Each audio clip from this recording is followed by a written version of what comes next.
Yang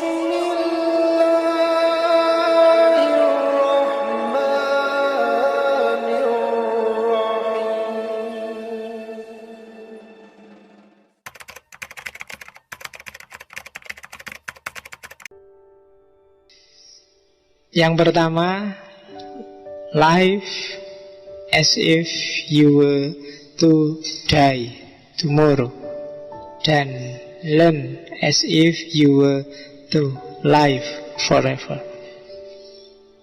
Hiduplah seolah-olah kamu mati besok. Bayangkan sendiri ya, kalau kamu, wah besok aku mati nih, apa yang kamu lakukan? Nah, kamu gak berani macam-macam kan? Kamu mungkin terus langsung sholat tobat, kemana-mana bawa tasbih, ngomongin hati-hati, melakukan sesuatu hati-hati, besok aku mati. Kalau nggak percaya, lihat terpidana mati yang misalnya besok mau ditembak itu. Wah, mesti jadi sangat religius dia. Mungkin wiritan terus, pakai kopiah, pakai itu, karena dia tahu besok mati. Jadi hiduplah, kalau ingin jadi orang soleh gampang, hiduplah seolah-olah besok kamu mati. Tapi kebalikannya, belajarlah seolah-olah kamu hidup terus. Jangan belajar dengan semangat besok mati. Ora sida sinau mesti. Belajarlah bahwa ini hidupku masih panjang, masih butuh sangu ilmu sebanyak mungkin. Learn as if you were to live forever. Jadi seolah-olah kamu akan hidup terus. Maka belajar sebanyak-banyaknya, nggak usah bosan tentang apapun, dalam hal apapun. Learn as if you were to live forever.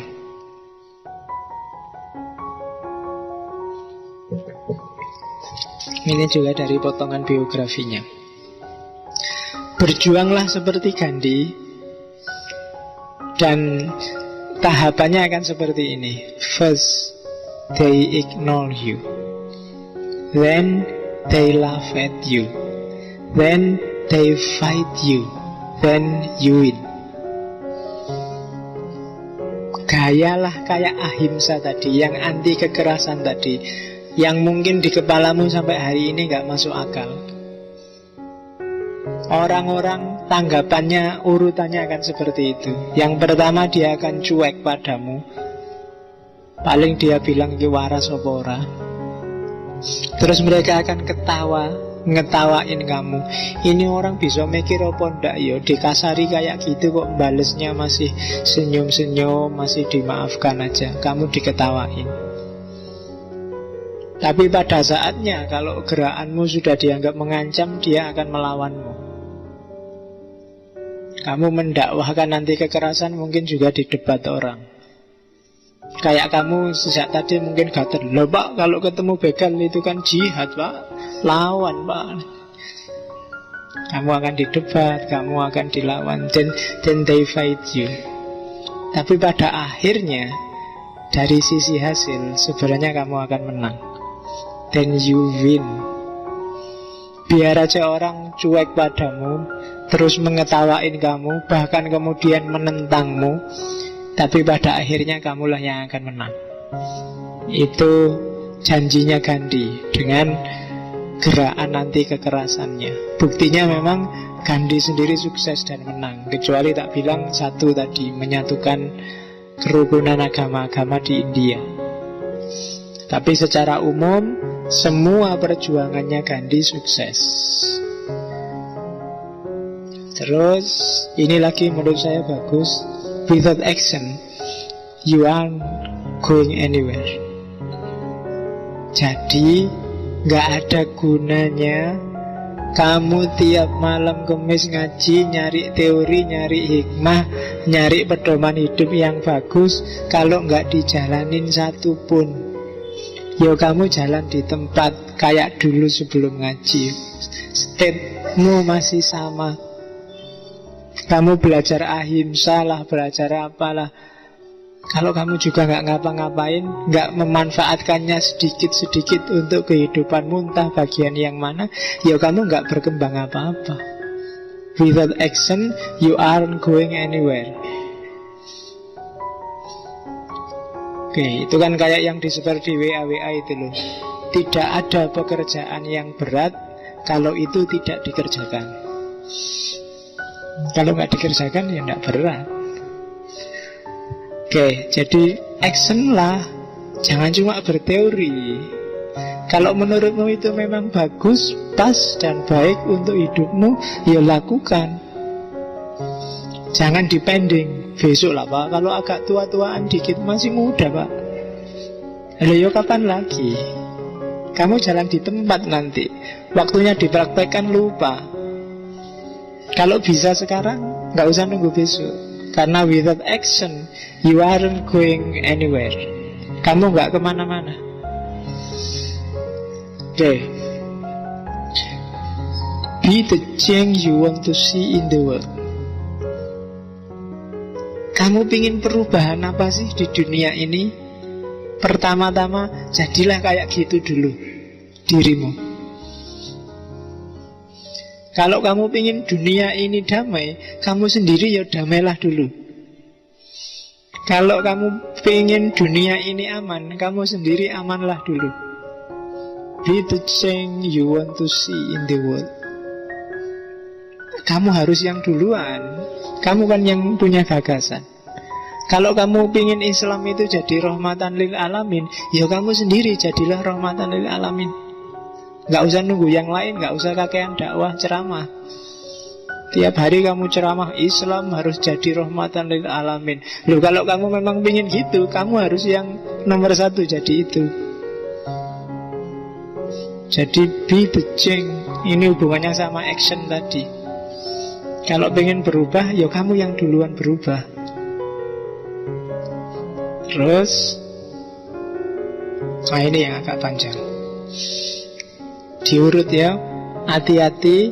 Keep your thought positive, because your thought become your word. Jagalah pikiranmu selalu positif, karena pikiranmu akan melahirkan kata-kata. Keep your word positive, because your word become your behavior. Jagalah kata-katamu selalu positif, karena kata-katamu akan melahirkan perilaku. Keep your behavior positive, because your behavior becomes your habit. Jagalah perilakumu positif, karena perilakumu akan jadi kebiasaan. Keep your habit positive, because your habit become your values. Jagalah kebiasaanmu yang positif, karena kebiasaanmu itu akan menjelma jadi nilai-nilai dalam hidupmu. Dan keep your values positive, because your values become your destiny. Jagalah nilai-nilai positif, karena nilai-nilaimu itulah nanti yang akan menjadi takdir hidupmu. Jadi pikiranmu harus jernih dan bersih, karena dari pikiranlah lahir kata-kata. Kata-kata juga harus selalu positif, baik, bagus, karena dari kata-kata ini nanti lahir tindakan perilaku. Perilaku juga harus selalu baik, bagus, karena perilaku ini kalau dijalanin terus jadi kebiasaan. Kebiasaan juga harus selalu bagus, karena kebiasaan ini kan yang melahirkan nilai-nilai. Kalau kamu tiap hari sholat, kalau kamu tiap hari wiritan, ini kan nanti jadi basis nilai dalam hidupmu. Nilai-nilai religius. Kalau kamu tiap hari tidak bohong, tiap hari jujur, tiap hari ini kan juga jadi basis nilai. Dan nilai-nilai inilah nanti yang akan jadi blueprint kehidupan kita, yang akan jadi petanya kehidupan kita. Jadi sejak jari pikiran, kita harus garap itu secara hati-hati. Ini bagus untuk yang suka berdoa. In prayer, it is better to have a heart without word than word without a heart. Kalau kita berdoa, mending hatinya hadir meskipun kata-kata tidak muncul, dibandingkan banyak kata tapi hatinya nggak hadir. Nah, kita kan sering kayak gitu kan, wiritan sambil nonton TV, sambil ngobrol, ya kan. Pak, saya itu tiap sholat fardu harus baca ini Pak 40 kali. Jadi sambil nonton TV dibaca. Tidak ada gunanya, tidak ada internalisasi. Kenapa sih oleh para ulama wirid kadang disuruh ngulangi sampai 100, bahkan ada yang sampai 1000, untuk internalisasi. Tapi kalau kamu sambil nonton TV, Pak tahajud sudah Pak, ini waktunya sepak bola Pak. Tadi wiritani sambil nonton bal-balan ya. Internalisasi nggak hadir. Kalau internalisasi nggak hadir, hati juga nggak hadir. Kalau hati nggak hadir, Allah juga nggak hadir. Karena katanya para sufi, Allah itu tinggal di intinya hati, yang latoif itu. Kalau Allah nggak hadir, ya doamu yang dengerin siapa? Karena ada yang berdoa kayak orang iseng, ya kan? Atau doa males-malesan antara gini, kadang sambil gini-gini, Bismillahirrahmanirrahim, ya Allah. Jadi sambil kletek. Itu minta Allah sedang dolanan, hatinya pasti nggak hadir. Maka katanya Gandhi, better to have a heart without word than word without head. I object to violence because when it appears to do good, the good is only temporary. The evil it does is permanent. Saya anti kekerasan, karena kekerasan itu ada sih kadang-kadang melahirkan kebaikan, tapi kebaikannya cuma temporer. Dan kejahatan yang dihasilkannya biasanya permanen.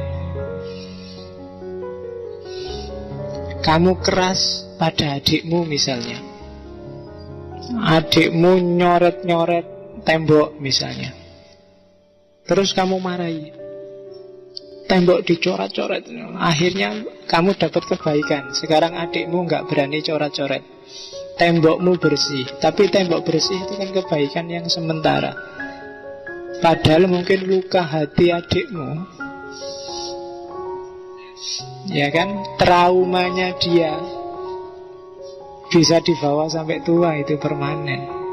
Mungkin dia jadi penakut, mungkin dia agak minder kalau harus nulis, kalau harus gambar, dan seterusnya. Itu hasil violence. Kamu dimarahi dosen aja kan gitu, nggak masalah dimarahinnya. Coba ya kamu ngantuk misalnya di kelas, terus dosennya marah luar biasa, kuliah kok ngantuk, keluar sana, cuci muka, wudhu misalnya. Loh, beres. Saat itu juga kamu ndak ngantuk, tapi traumamu gara-gara dimarahi itu jauh lebih lama. Mungkin sampai besok kalau kamu ketemu dosen itu kamu agak takut, karena terbayang kamu pernah dimarahi gara-gara ngantuk. Jadi the evil it does is permanent. Itu karakternya violence. Kamu boleh nyerbu warung yang jualan minuman keras, saat itu juga ada kebaikan yang muncul, bahwa di situ minuman keras bersih. Tapi coba cek dampak kerusakan permanen, baik di jiwa orang-orang sekelilingnya, maupun yang punya warung, maupun mungkin ada anak kecil yang menyaksikan, mungkin banyak, luar biasa. Nah, itu teorinya Gandhi. Itulah cirinya kekerasan. Makanya jangan suka dengan kekerasan. Dan nobody can hurt you without your permission. Kenapa sih kamu jangan kekerasan? Sebenarnya nggak ada orang bisa nyakiti kamu kalau kamu nggak membolehkan, kalau kamu nggak mengizinkan. Orang mencaci maki kamu mungkin pengen bikin kamu marah, bikin kamu tersinggung. Tapi kalau kamu ndak pengen marah dan ndak pengen tersinggung, kan ndak jadi. Ndak ada kok orang bisa menyakiti kamu kalau kamu nggak mengizinkan. Kecuali kamu memang mengizinkan dirimu untuk marah, mengizinkan dirimu untuk tersinggung, mengizinkan dirimu untuk iri. Maka caranya gampang, Pak. Gimana untuk tidak iri? Jangan izinkan dirimu untuk iri. Gimana untuk tidak marah? Jangan izinkan dirimu untuk marah. Kenapa? Yang menguasai dirimu kan kamu, bukan orang lain. Oke, masih ada nggak ya? Oh, ini terakhir. Cinta tidak pernah meminta, ia senantiasa memberi. Cinta membawa penderitaan, tapi tidak pernah mendendam, tak pernah balas dendam. Di mana ada cinta, di situ ada kehidupan.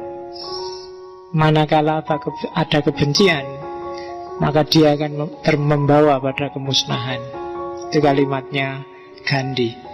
Maka hidup basisnya harus anti kekerasan. Karena anti kekerasan itu menunjukkan cinta yang selalu memberi, tidak pernah dendam, dan tidak pernah benci. Karena kebencian hanya membawa kehancuran. Bukan kehancuran yang dibenci, tapi pertama-tama adalah kehancuran yang membenci. Itu teori terakhir malam ini dari Gandhi. Silahkan dilanjutkan, direnungkan di rumah, diambil yang relevan. Syukur-syukur bisa dijalankan, biar nggak diketawain oleh Gandhi. Karena tanpa action nggak ada gunanya. Kamu capek-capek tiap malam ngaji, harus ada progresnya.